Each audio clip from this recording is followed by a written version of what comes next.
Girl named Jay emailed me and she said, I have a scary story about a time that I slept over at this girl's house when I was in 6th grade. And apparently the girl's grandmother had made a deal with the devil, and the things that happened that night still freak me out to this day. The details are specific enough in this story that I believe her, and she swears this is true. So Jay's like 12 when this happens. She's at the roller rink with a few of her friends where all the kids hung out.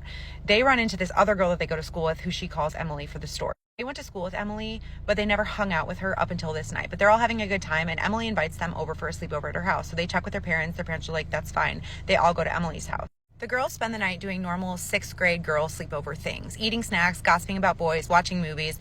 Nothing is strange except for the fact that Emily's grandmother also lives in the house, and she's weird. She walks in and out of rooms but doesn't acknowledge them, doesn't even look at them, like doesn't speak the entire time. It's time for bed. All the girls are in the living room, and right before they fall asleep, Emily says, by the way, my house is haunted, so if you see anything tonight, don't freak out. And some of the girls laugh, but this really unsettles Jay, and she's like, what are you talking about? Your house is haunted. She said at that point in her life she did believe in ghosts. She had played with Ouija boards at other sleepovers and had some strange encounters with that, so she didn't like the fact that Emily just nonchalantly says, oh yeah, by the way, my house is haunted. So she's in her head about this.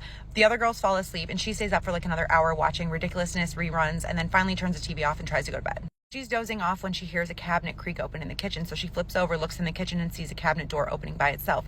And then she says she sees a very prominent apparition of an older woman dressed in a long, black, tinted blue dress. She says she remembers this woman clear as day. She had her hair pinned back in a black bun on the top of her head, and she was staring out the patio door into the yard. Jay says she was trying to figure out who this woman was, and she's just staring at her when suddenly the woman notices that Jay is staring at her and jerks her head to look at her, and she has no eyes, just empty gray-black sockets. She shakes her friend that's sleeping next to her. Her friend wakes up, sees the apparition, and they both lock eyes and just realize how terrifying this is. The woman is still staring at them. Jay says that even thinking about it now, she wants to throw up. So her and her friend that are awake run upstairs into Emily's bedroom, and Emily's bedroom is so creepy at night because she has porcelain dolls all over her room on shelves covering the entire walls. They're like, we don't like this room, so they go into her little brother's room. Her brother was at her dad's house that night, so he's not there, but it's a very peaceful race car theme, very childish, just calming. We're up there for about 20 minutes, just like freaking out, talking about it, when Emily comes upstairs and she asks where Tammy is. Tammy's the other friend that's still sleeping in the living room. Apparently Emily woke up, Tammy's not there, so they all go back downstairs to look for Tammy. They get back downstairs, they notice the basement door is cracked open, so they peek their heads in and they see Tammy at the base of the stairs marching in place and saluting something. They call her name, she's unresponsive, but they're not about to go in the basement alone, so they just go back up to her brother's room and talk about it, and they're like, this is actually really messed up to leave her down there. I don't care if it's still August, school is officially over, therefore it is spooky season, so I'm gonna tell you a spooky story. This is true and this happened to me. So you're gonna need a little bit of context before I jump right into the story. My grandparents on my mother's side live out in the country in Oklahoma. When I was younger, we would go out there and visit them frequently, at least once a year. This particular time, we're going to visit them. I can't remember exactly how old I was. I want to say I was like 10. Somewhere between the ages of like 8 and 11. So we go up there for a small family, like close family reunion type of thing. I should also mention that this house is old. If that wasn't already obvious, this house is old. It's old as my grandparents. It's older than them. So at this reunion, everyone's outside. They're grilling, barbecuing, sitting, chit-chatting, talking, whatever. It was starting to get a little bit chilly, so I was like, I'm gonna go inside and get a jacket and I'll be right back. So I run inside. Mind you, nobody else is inside the house. Everybody's outside getting their barbecue on, okay? I run inside, up the stairs to my room to grab a jacket. In this room, there's the closet, and then next to the closet right here is a little door for a crawl space. I grab my jacket, I turn around. The crawl space is open. The door is cracked open. I'm like, oh, okay, let me just go and close that really quick. I go over, I open it a little bit because I'm like, what's in there? Not expecting there to be anything in there. I open it, and there's a staircase. A long staircase going up. So what does 10-year-old me do? I go up the staircase. Something was just speaking to me, telling me that this door was open for a reason and that I'm supposed to go up in here. So I get to the top, there's another door.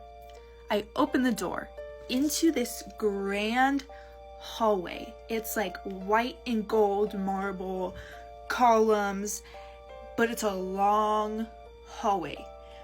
And there's a bunch of doors going down, and then another door at the very end. Immediately, I'm like, what is this? Where am I? And a little freaked out, obviously. Something was calling me to go to the door at the very end of the hallway. Forget all the other doors, go to the one at the end of the hallway. So I start walking down this very long hallway. And all of these doors are shut, right? And then I feel like something's watching me. I look and I see further down the hallway, one of these doors on the left side, an old woman, a very creepy old woman, is peeking her head out of the door and watching me. And then I would see her pop out of a different door and be looking at me, and then a different door and then be looking at me as I kept progressing down the hallway. Finally, I reached the end of the hallway to the door at the end, and I was so compelled to open it. So I opened it, and I left the door open. When I entered the room, I left the door open, okay? And it's a complete change of environment. The hallway was white and gold, marble columns, like very clean, very, I don't know, elegant. Walk into this room, it's like your basic old dusty attic. Boxes, spider webs, it's dark, creaky wood, and there's a circular window across from me at the other end of the room. The same exact circular window that you can see from the front yard where everyone is outside. So I walk over, I look out the window, and I can see everybody down there, but it's like there's a weird filter over it, where it's in like black and white, and they're all skeletons. Everyone's there, moving around like normal, grilling, laughing, playing, but they're skeletons. And as I'm registering this, processing it, the door behind me slams shut, and I turn around, and the creepy old lady is standing behind one of those piles of boxes, looking at me with the most sinister, it was the most evil I've felt in my life. I ran faster than I've ever ran in my entire life. Out of that room, back down the hall. I did not look back a single time. Back out the original door, back down the staircase, and I shut the crawl space door behind me. I grabbed my jacket off of the bed where I had set it before I went up there, and I put it on, walked downstairs and back outside like nothing happened. The next time that I come over to visit my grandparents, about a year later, I have not told my grandma this story. I've not told her anything. I come over, I go to sleep in this room. I'm already a little bit apprehensive about it because of the previous events. I step into the room, and I see that the crawl space is now boarded and nailed shut with blankets over it as well. They boarded that up. And then just recently, a couple years ago, I actually told my grandma about this, and all she does is go, yeah.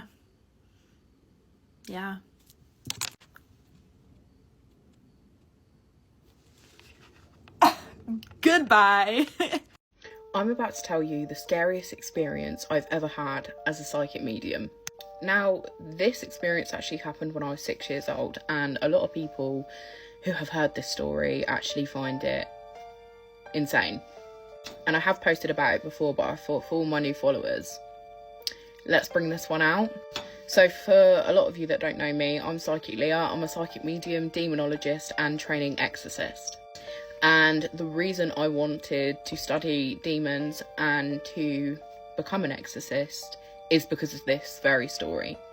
I was 6 years old, and we lived in a 2-bedroom flat, a downstairs 2-bedroom flat in a council estate. And everything was absolutely fine. Like, considering I had lots of experiences beforehand when I was 18 months old and stuff like that. As I got older, my gift actually progressively got worse. I say worse, it can be a bit of a burden, but there's a lot of scary stuff that happened to me as a kid that I now understand but didn't back then. Now, I remember we had a box TV, and do you remember the old videotapes, and when they used to finish, the TV used to fizz? Well, that had happened. We come to the end of our film, my sister was fast asleep in the bunk bed underneath, and I always slept on top. Normally my mum would come and turn the TV off, and, well, let's put it this way, my mum appeared at the door, backwards, but unclothed. Now, I obviously didn't understand this at the time, and my mum had walked backwards in the room. My TV turned off, my TV turned back on. Then my mum walked out of the door, but I still didn't see her face.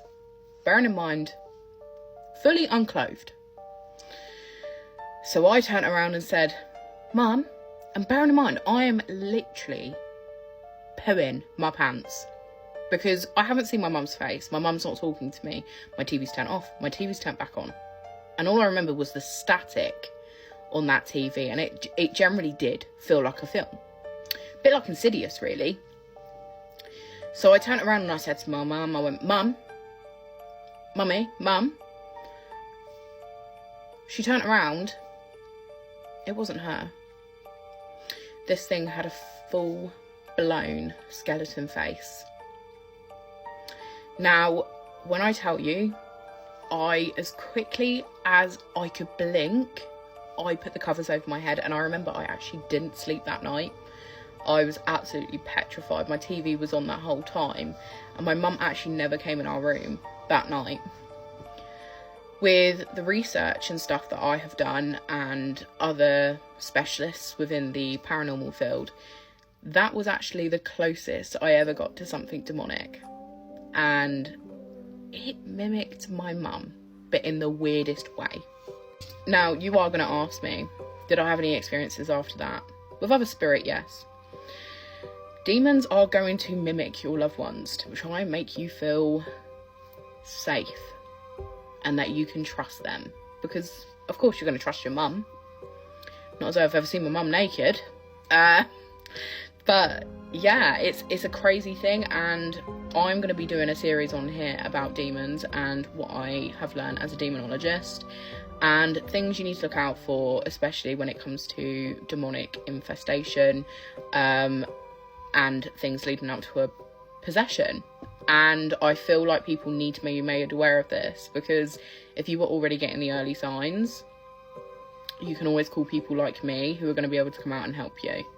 Have I seen things since? Yeah, I have. Not towards me, but towards other children. Children are more likely to have attachments. They are more likely to see things like this and have things like this happen to them. Reason being is because they're so vulnerable and their light is so bright. Will I ever find out the reason why that demonic thing never came back to me? Probably. But I'm still doing my research on that moment.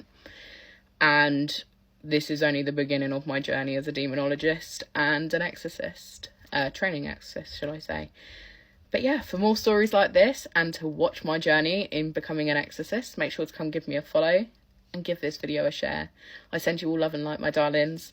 But the guy in the story does not know if what happened to him and his family is paranormal or not, but let me share the story. So at the time, he was 20 years old and he still lived with his mom and dad, and they lived out in the middle of nowhere, and there was a party that he wanted to attend. However, the party was in the city. Now, because it was in the city, he was hoping that his grandparents would let him stay the night there. That way he doesn't have to go all the way back home after the party is over. So his grandparents told him yes, that he could spend the night there, and they even gave him a key just in case they fell asleep, that he could just unlock the door himself and make his way to the bedroom where he would be sleeping in. He knew that he was going to stay up late, so he went ahead and told them not to wait up for him because he would be late. He definitely had a fun night. He was out partying with his friends, and by the time he knew it, it was already 6 in the morning. He felt so guilty because he had been out all night, and he literally said goodbye to his friends. He said it was still a little bit dark, and he made his way to his grandparents' home. When he finally made it to his grandparents' home, he decided to knock on the door just in case, and when he did that, he noticed that the front door was already open, which indicated to him that his grandparents were already awake. In that moment, he felt so guilty because he's like, oh my gosh, what if they were up all night or woke up knowing that I wasn't here and they were like worried about me? When he finally walked in, he could hear them having a conversation in the kitchen, but everything sounded normal, like they weren't worried or anything like that. When he walks into the kitchen, he's noticing that they're drinking some coffee, and when they see him, he said that they looked all shocked and scared, and it was a scary look that he will never forget. Like, he had never seen them look so shocked in that moment. He explains that it wasn't a shock of like somebody walking into the house. It was like a genuine reaction, like a scared reaction. He said his grandmother even like touched her chest of how scared she was. And his grandfather looks at him and says,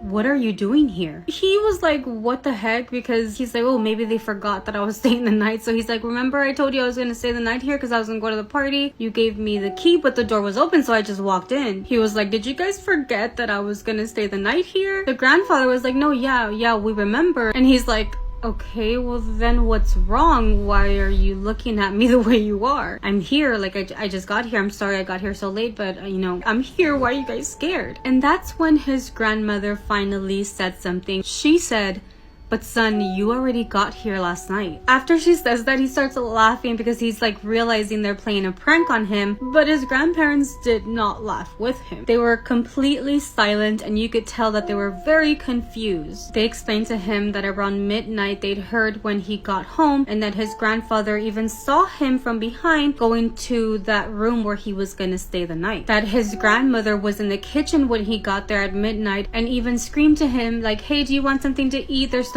food here." And that him or whoever that person was from that bedroom said, "No, thank you. I'm just really sleepy. I'm gonna go to sleep." His grandfather was like, "He or you were wearing the same clothes when you came in at midnight that you're wearing right now standing in the kitchen." His grandfather then tells him, "I mean, we woke up just a few minutes before you walked into the kitchen," and they both went to that door where he was staying at and asked him, "Hey, we're awake. Do you want any breakfast?" And that he or whatever or whoever is in that room responded to them, "Yeah, I'll be out shortly." And like 3 minutes after that, he just walks in from outside into the kitchen. He didn't know what to tell them. He was just like, "Are you sure? Like, are you 100% sure? Like, that is what you remember? That is what happened?" And they were like, "Yes." And he's like, "That's not even possible. I didn't realize it was 6 in the morning. I was still with my friends. I just got here. I never came last night." That's when he's like, "Let's go to that room." Because 3 minutes before he got there, that person was still like, "Yeah, I'll be out in a second to have breakfast with them." So they all decided to walk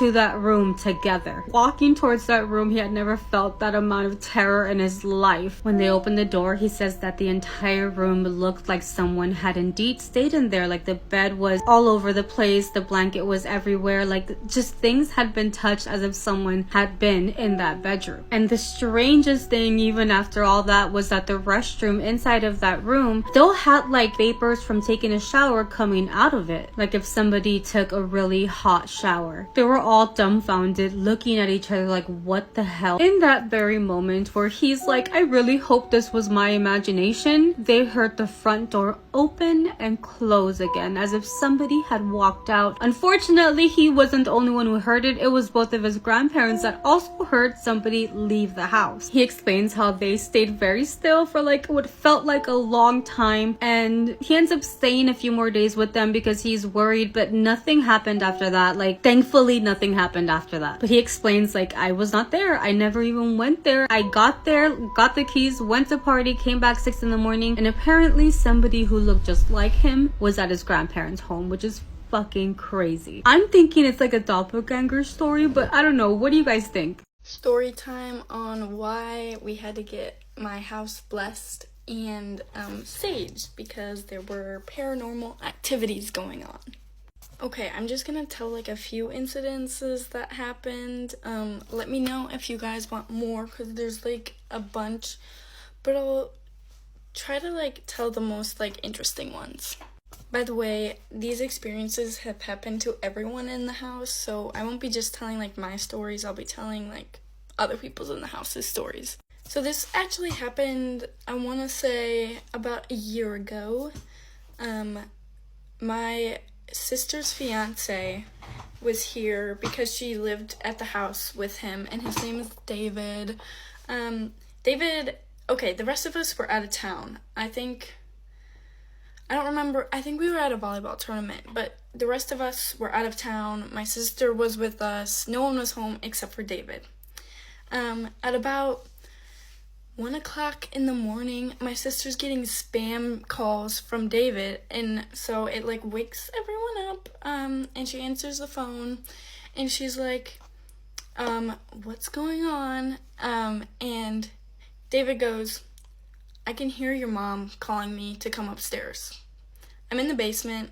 I can hear her on top of the stairs telling me to come up. And in the background of this phone call, the dogs are going crazy, blah, blah, blah. Keep in mind, my mom is with us. We're out of state. She's not home. She is with us. But David's like, it's her voice. She's telling me to come upstairs. If you don't know what this is called, it's a mimic. You don't ever want to follow mimics because they're dangerous. So we tell David to stay in the bedroom. You can't go upstairs. Like, you can't do anything. Just stay until it calms down. So there's that. There's not much to the rest of that story. He stayed downstairs, blah, blah, blah. That same weekend we were out of town, I think this was the next night, he told us that he heard, like, a whole conversation going on upstairs and people walking upstairs. Keep in mind, he's home alone. That wasn't a real person. I've also had the same experience, but I wasn't home alone. I was just, like, in my bedroom, and my dad was, like, out of town, but he was coming home that day, and I had just woken up from a nap. Hadn't even checked my phone yet, but I heard my dad, like, calling for me, and having a conversation with my sister. So I go outside my room, and I'm like, Dad, like, are you home? Like, I can't wait to see you.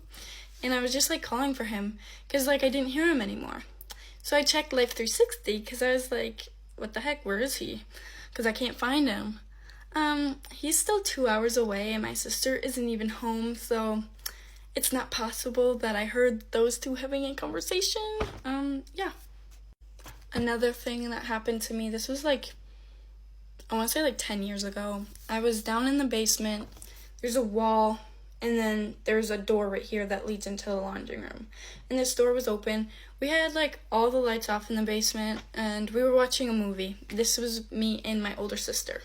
We were watching a movie, chilling out. She ended up falling asleep like halfway through the movie. And I'm watching the movie, and in my peripheral vision, I see a very tall man standing in the doorway of my laundry room. I look over, gone. And I look back at the TV, because I'm like, oh, I just like saw something that wasn't there. Look back at the TV, in my peripheral vision, he's very clearly still standing there. So I look over again, gone. Look at the TV, there. This is what is called shadow people. They aren't known to be like dangerous or anything. They were kind of just there. You see them in your peripheral vision. The same thing happened at night. I was sleeping in my bed. I was facing the wall. I opened my eyes for some reason, standing right over me. And so I whipped my head around, gone. But still in my peripheral vision, standing right over me. I froze. I don't know what to do in this situation. So I just froze, put my head over my blanket, went back to sleep. Yeah. Scary. I don't even like thinking about it. This happened to my older sister, so I'm telling it from her perspective. She was home with her friend. Her friend, like, says this whole story is true. It's not like she's just, like, making it up. Her friend, like, accounts for it, too. They were moving something. They were just sitting in her room upstairs, and all of a sudden, the drum set from downstairs starts playing. Nobody's home, but it's playing, like, actually playing. It's not like something fell on it, and it just, like, started playing. Like, it started playing. And drum sets are something that just, like, start playing on their own. Like, you need to actually hit them. So something was hitting them, and it wasn't just, like, one hit. It was several. And then the whole, temperature in the house dropped, and it was, like, freezing. And then, like, doors started slamming. And so she ran out of the house, which was her friend. And then they called her friend's mom and had the whole house saged. So this was like years ago. We had the house blessed previously. but I don't know what that was, but that's scary. And I'm still terrified of this house, and I have like a bunch more stories, but they're not gonna fit in here.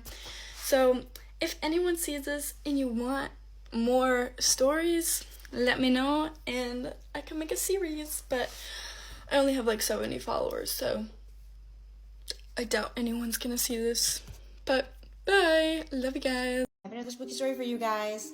This one was submitted by a city inspector who was on the job at an old building that was abandoned, allegedly. Let's just jump right into the story. I'm a city inspector, and in my line of work, I've seen some strange, rundown places. But the only place I believe was truly haunted was an old condo building I encountered early in my career. It had been sitting vacant for years, or at least it was supposed to be. A new owner had purchased it and wanted to renovate, so I went out to do a full inspection. My job was simple: figure out if the place could be salvaged and what work needed to be done to bring it up to code. I made my way through the dusty halls, checking units one by one, until I reached the 10th floor. I was so surprised by what I found that I dropped my clipboard. An old woman was sitting in a rocking chair inside one of the units. The place was fully furnished and didn't look old and dusty like the rest of the place. She looked right at me, calm as can be. I told her the building was deemed abandoned and that no one was supposed to be living there. She just shook her head and said, "This is my home.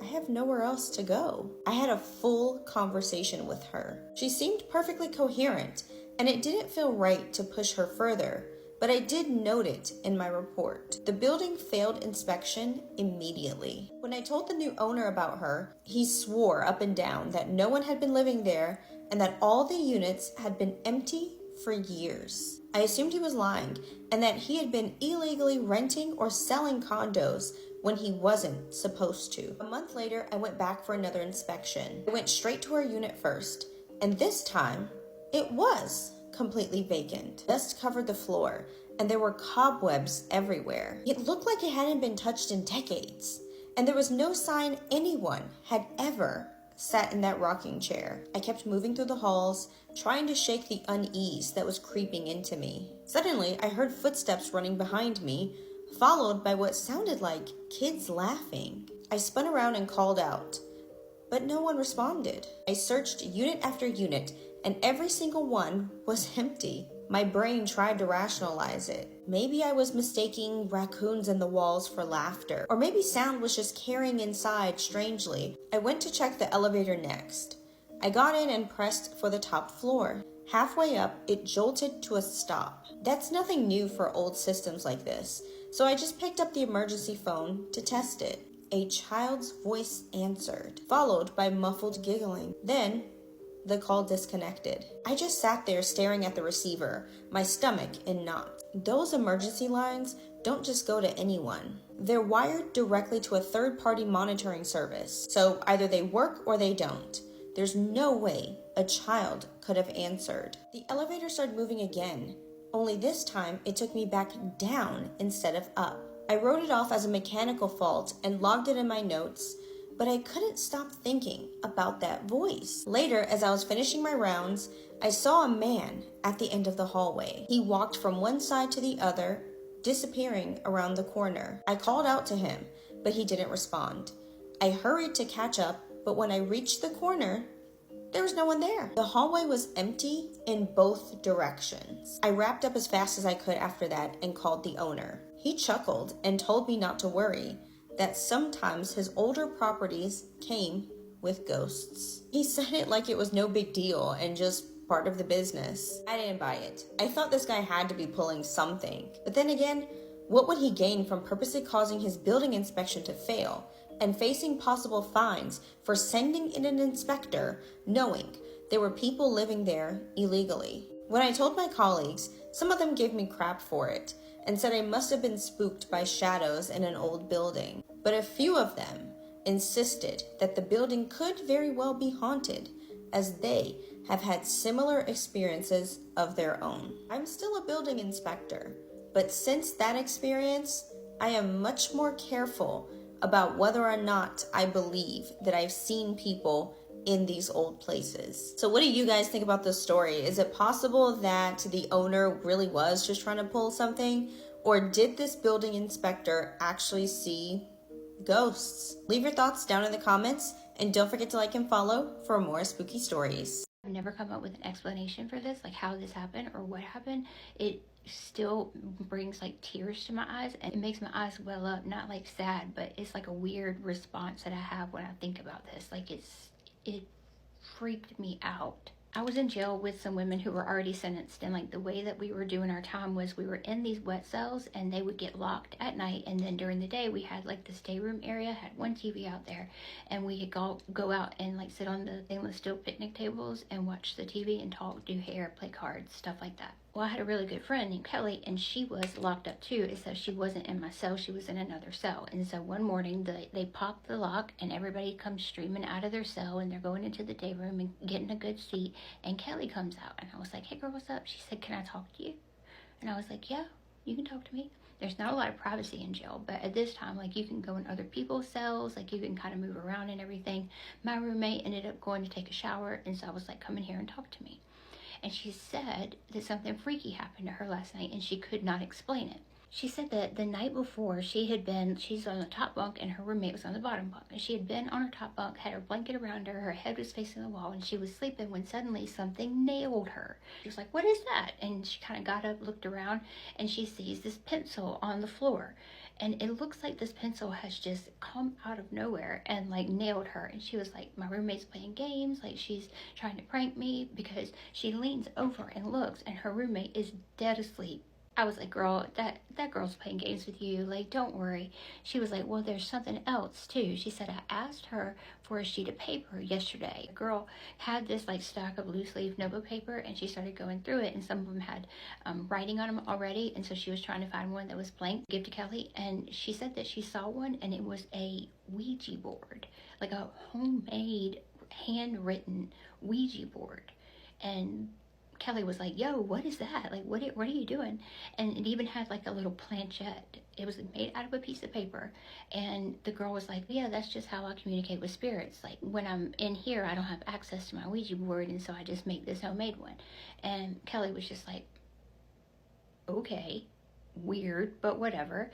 And so coupled with that and something like nailing her at night, she just was a little freaked out. The day goes on and everybody's out there on the picnic table. Kelly's roommate is out there too, and there's a couple other girls playing cards and stuff like that. Well, my dumb behind decides to be like, hey guys, has anybody ever played with a Ouija board? And so everybody starts telling their Ouija board story, right? Well, the girl, and I've got my eye on her because that's the whole reason I asked the question, the girl the whole time is just sitting over there with like a little quiet, self-satisfied little smirk kind of deal.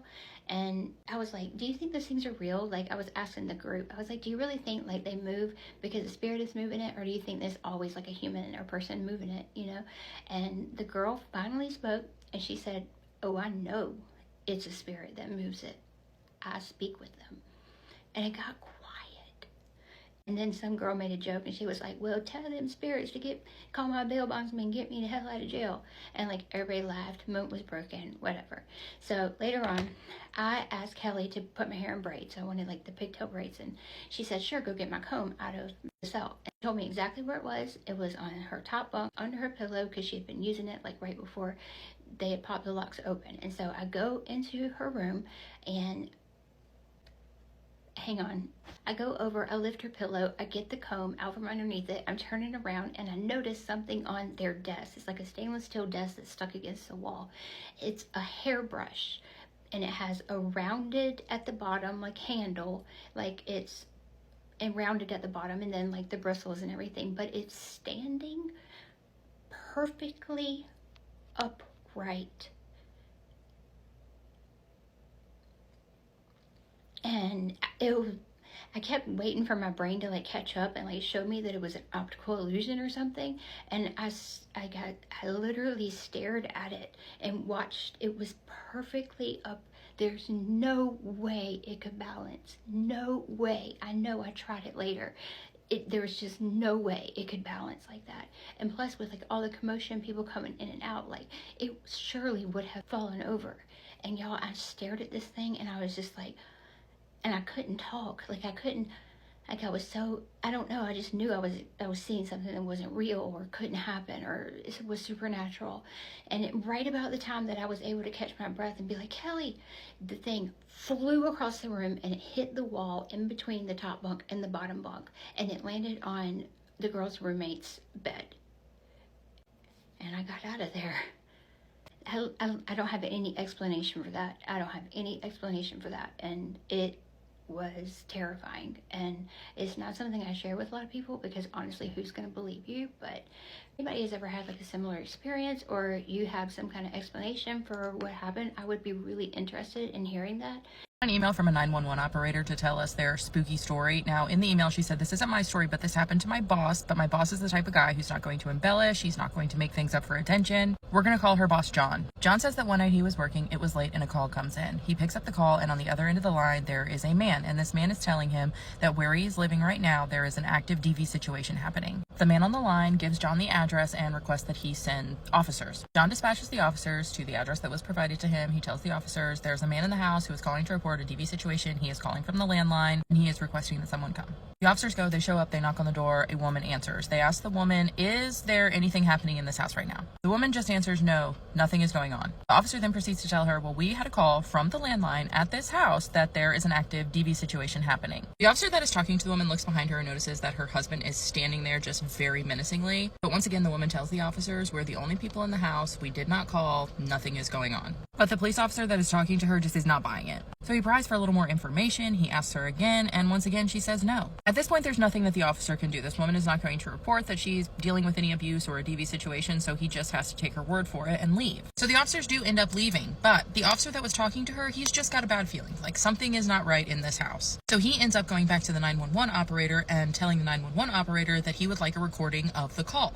Now, I am not sure how this works now, but at this time, in order to get that recording, they had to get a judge involved. So they get the judge involved, he releases the recording, it's given to the officer. When the officer gets that recording, he calls the woman and asks her to come in. He brings her into a room, he sits her down, he presses play on the recorder. When the woman hears whose voice is on the other end of that line calling, she starts to cry. She tells the officer, the man on the other end of the line is my dad, but that's not possible because my dad is no longer with us. He has passed away. He was passed away when this call came in, and it's not possible that this is him. But after this woman hears her father's voice on this call, she breaks down and she tells the officer everything. She is indeed living in an abusive situation. She is indeed experiencing domestic violence. Once she tells the police officers about this, that man, her husband, is arrested on DV charges. But the woman still says, like, there's no way that my dad made that call, but he did, and it did come from her landline. Now, the last time that I shared a first responder story about a strange call, Cole was basically in those comments fighting for his freaking life. So when this story came in, I decided before I told it I was going to do a little bit of research. I looked for it online, I didn't find anything. I called my friend who's a paramedic and I asked him to ask around to see if this story is something that floats around within that community, at least here locally, and he said no. I then went in and I asked ChatGPT if this story exists anywhere on the internet, and it said no, it does not. While there are ghostly calls that have been reported, this specific story does not exist. I did not do this because I do not believe or trust the person who sent this to me. I did this to head off whatever's coming next. When it came to Cole's story, the nastiness that I saw in those comments and the abuse of throwing around power was ridiculous. Even when a real person, a real man, a real paramedic is in the comments telling you, no, this is my story, this is really what happened to me. I'm not saying that it's paranormal, I'm just saying I can't explain it. And just like the responses that he was getting and how nasty people were to him, that's not going to happen here. And now, while I am all for open discussion and questions and taking everything with a grain of salt and being a skeptic does not give you the right to insult another human being. Not to the level that I saw. I just went on ahead and I did that research to hopefully head off some of that. Thank you so much, and everyone have, well, literally just the day you deserve. I used to do house calls in the hills of the Appalachian Mountains. Many of my patients lived off the grid and in many cases did not have running water or electricity. I often didn't have cell phone service or GPS to navigate to their homes, so I would use a compass and a map to get where I was going. The company that I worked for no longer exists, and I no longer work for that company. These stories are modified to be compliant with HIPAA, and for the sake of storytelling, I arrived to a patient's residence, and the entire property is very poorly kept. The porch is kind of falling apart. The railing is falling to the side off the porch. One shutter is missing. The grass is very much overgrown. In fact, I wasn't even sure if someone was living there. But again, this is where I was sent, and I'm not here to judge people by where they live. I'm here to meet them where they are and get them what I can get them to help them, okay? So I knock on the door, and before this person even opens the door, I'm smelling urine, okay? I'm smelling ammonia. So I'm thinking, must be animals in the house, right? They come to the door, they let me in, and the odor is actually so intense that my eyes begin watering. I mean, just pouring out of my eyes. And my nose just snot. It's absurd. It's awful. So I pop on a mask and I'm like, oh, you know, I have the sniffles. And if you don't mind me, I'm just gonna put on a mask. Don't give me my germs. You know, I want to be polite. I want to make sure this person gets what they need. Not seeing any like cats, which is interesting because I'm thinking that I'm smelling a lot of cat urine. So we are walking into the house. I can't see a whole lot, and then I start hearing squishing. Okay, and I'm stepping in something, and I can tell that there is a newspaper on the ground, and it seems to be a lot of like moisture. It's very wet, squishy, maybe even some feces, and I'm still looking around for like these pets, right? It kind of looked like the newspaper was put down because animals were soiling, and that was supposed to kind of like remedy the situation. However, it did not. I'm not seeing any animals. Not seeing any animals. So this person brings me to another room, tells me to go ahead and sit down, and I sit. The couch is wet, okay? And I don't mean the couch is like, oh, it's a little damp. The couch is wet, okay? It makes a squish noise when I sit down, and my whole butt and my back is wet, okay? So that's where we're at. I realize at this point I cannot be here. We cannot safely do this visit in this house. Something's all over me, but I'm not quite sure what it is. I want to make sure I'm polite. Like, I'm not here to be rude. So I mentioned to the person, I said, oh, do you have any animals? They say, not right now. Okay. So I'm sitting down, and then a rat runs over my foot. And I realize, I'm pretty sure, that everything is saturated from the rodent feces and urine. Now, mind you, rodents, exposure to rodents and their feces, it's very dangerous. There's actually quite a few diseases you can get from rodents. So I'm like, it's time to go. So I politely say, you know what? I apologize for the inconvenience. I'm not feeling well. I'm gonna go ahead and go, because there are certain things I just can't expose myself to, and this is essentially one of them. I'm starting to look around. I'm getting nervous, and I'm realizing the far end of the room we have like a couple little piles of things, and I'm like, what is going on? Animals that are not alive. For the safety of me and everything going on, of course I have to call the police. This person is very, very upset because they tell me that they are going to lose all of their animals because I called the police. I'm not seeing any animals that are alive, okay? But they tell me that I have it coming and that I don't know what it's like to lose an animal, but I'm going to. What do you mean? Now, I don't know if you know this, if anyone has watched my other videos, but I do have a lot of animals. I live on a little farm. I don't take what this person says all too seriously, because I can understand that they're upset, that they are right. If they do have any animals that are alive in this home at this time, they are probably going to be removed from the home, as are they, because I don't think we should be living here. So I do what I'm supposed to do, and then I leave the home. I'm driving back to my house, and I am just sick to my stomach. The whole situation, awful. I had to take my pants off to drive home because I had so much urine and rat feces on my clothes that I'm sitting on a garbage bag driving home with no pants on. It was horrible. I cried most of the way home. Cannot sleep that night because I'm thinking about how horrendous this whole experience was. And I'm thinking about how this person's like, you don't know what it's like to lose an animal, but you're going to. It just didn't sit well with me. My husband wakes me up and he goes, your horse is freaking out in the pasture. And now it is just becoming daylight, right? He's like, she is screaming. And now if you have horses or you've been around horses, you know that when they are displeased or something, sometimes they'll squeal, okay, like real loud when they fight or something. So I'm like, it's probably nothing. She's just getting into it with the other horse. She's moody, she's marish, she's adorable, she likes her way. But it keeps going. Like, this horse is freaking out. So I'm running outside to see what's going on in my horse pastures. It's just now beginning to be light of day, and I can tell there is blood everywhere.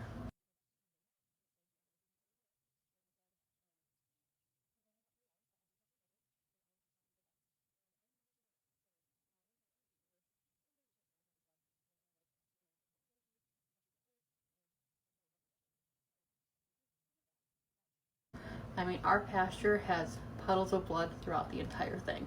And I'm like, what is going on? I'm checking my one horse. He has blood splattered all over his chest. And I had white horses. Blood all over his chest, but I'm trying to figure out where the blood is coming from. And he's not bleeding anywhere, okay? So I go to my mare. I'm looking around. She is slashed straight across her hindquarters. I mean, the horse is filleted open.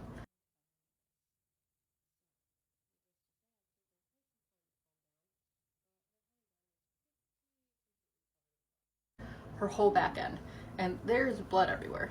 So I'm like, oh my gosh. I've got the on-call vet on the phone. I've got 4x4 gauze and gloves that I grabbed in the barn. I'm like packing this into her hindquarters. The horse is bleeding excessively.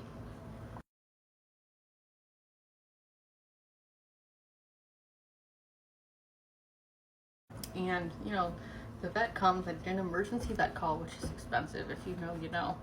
And they kind of like get the bleeding to slow down, and then they ask me like, what happened? And I'm like, I have no idea. Maybe the other horse kicked her, but the vet's looking and I'm looking, and that doesn't really seem like what happened. It's just not lining up. We're like, maybe she scratched herself on something. We're looking, that's not lining up. We have no good way to explain what happened. And then the vet goes, do you have bobcats like in this area? And I'm like, I don't think so. And he's like, bears? And I'm like, again, I don't think so. And we just don't really have a very good explanation as to what happened to this horse. But this horse had 22 stitches.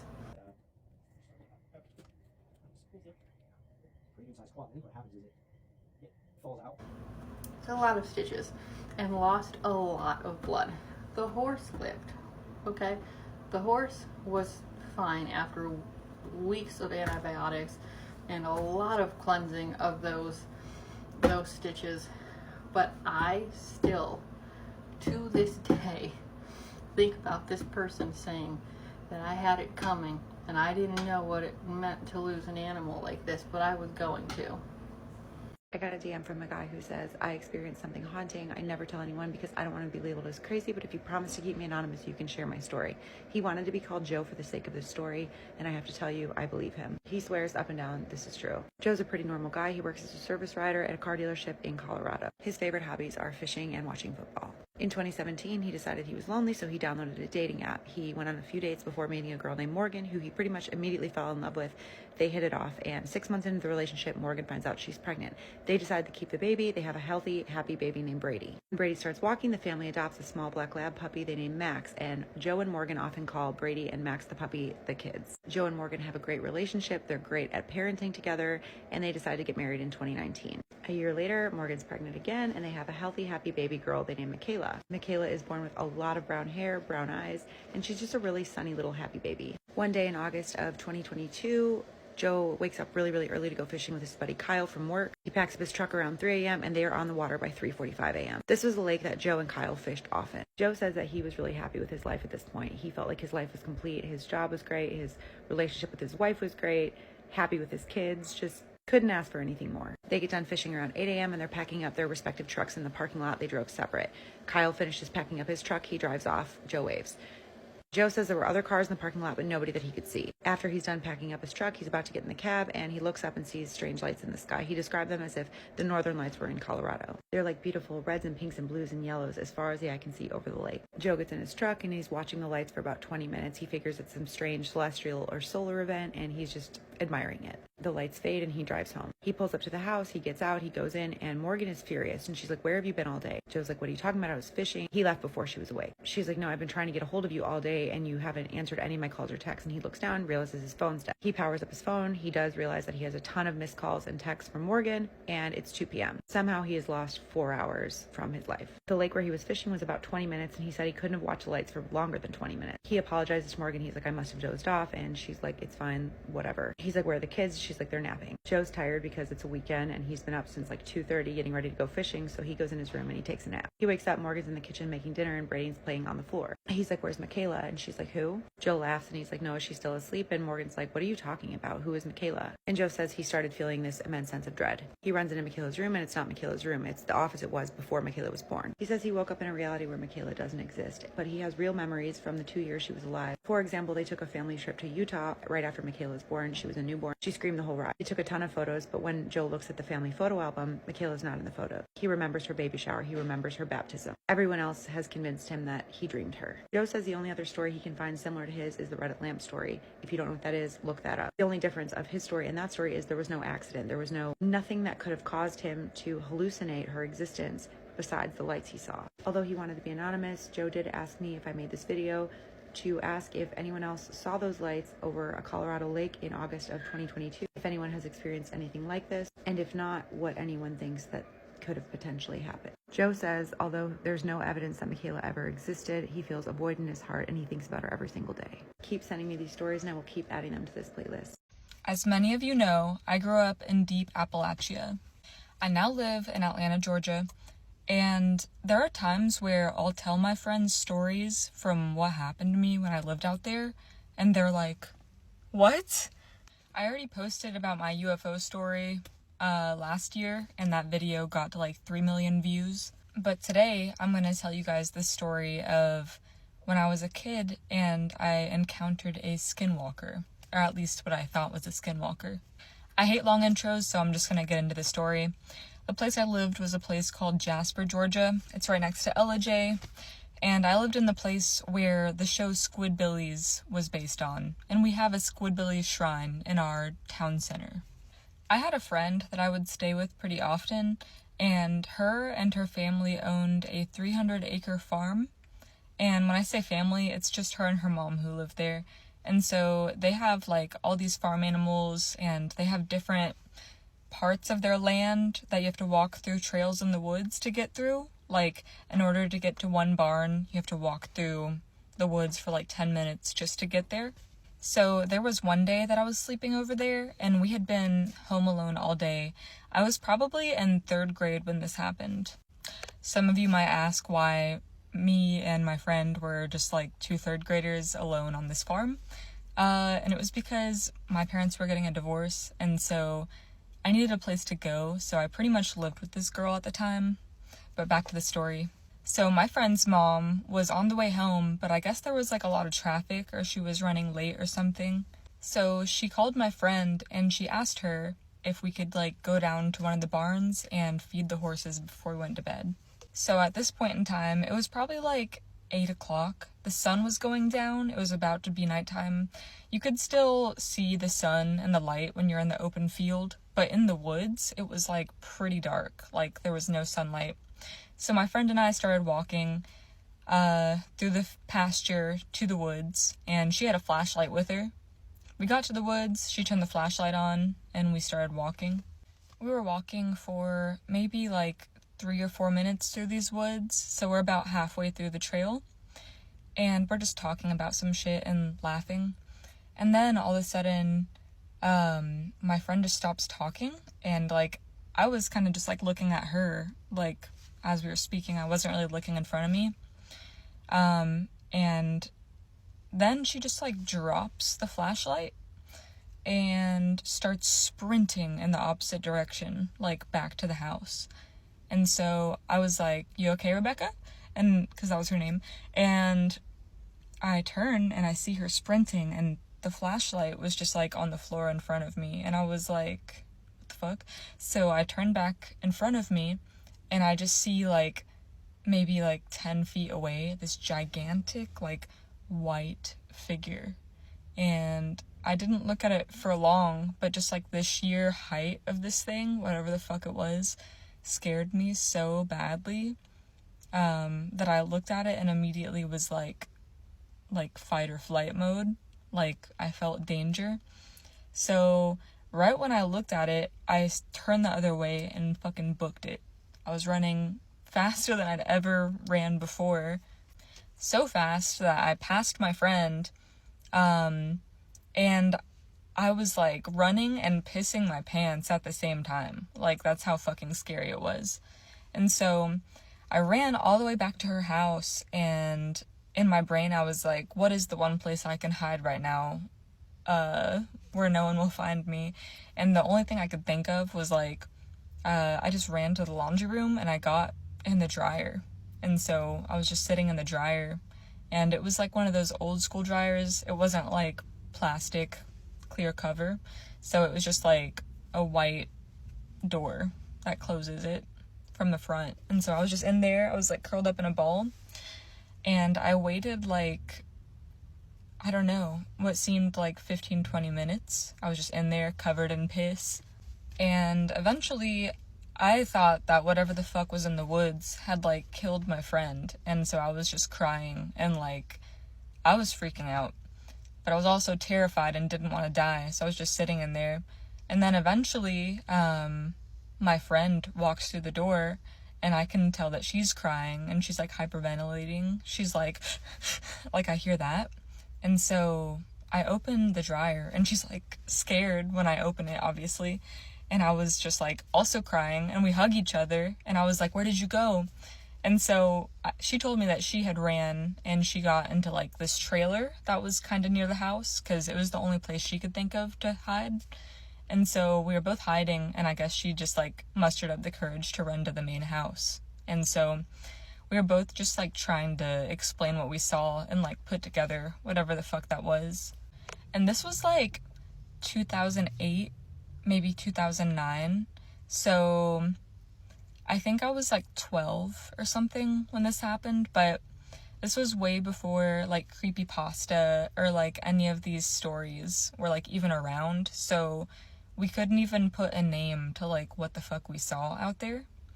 And so when her mom finally got home, we tried to explain what just happened, and she just like dismissed us, and she was like, you girls are just like overreacting. You guys saw a bear or like a deer or something, which is still terrifying if we saw a bear, but it definitely was not a bear, because this thing was like pure white. And in the dark, it's like the only thing you can really see is like, if there's someone standing in front of you with a white t-shirt, like you're gonna see that. But this thing was completely white, and that's all I remember is just like this gigantic, like 7 or 8 foot tall thing just like standing right in front of me, staring at me. And so I'm not friends with this girl anymore. I haven't talked to her in probably like 15 years. But I just remember that story, and I remember being so scared that I pissed myself. And the only thing I could think of that being is like a skinwalker. So maybe that is a skinwalker. But yeah, I hope you guys enjoyed that story. I've never told that on here, so I hope you guys were entertained and enjoyed it, and maybe got scared.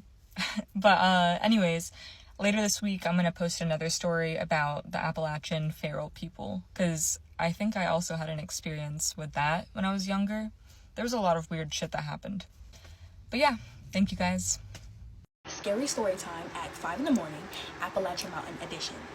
Whatever it's called, I don't know. So we're gonna call this woman Tammy, and we're gonna call her husband Josh. Get your money's worth and let it drain. I'm not trying to make up this time because it is like 5 in the morning.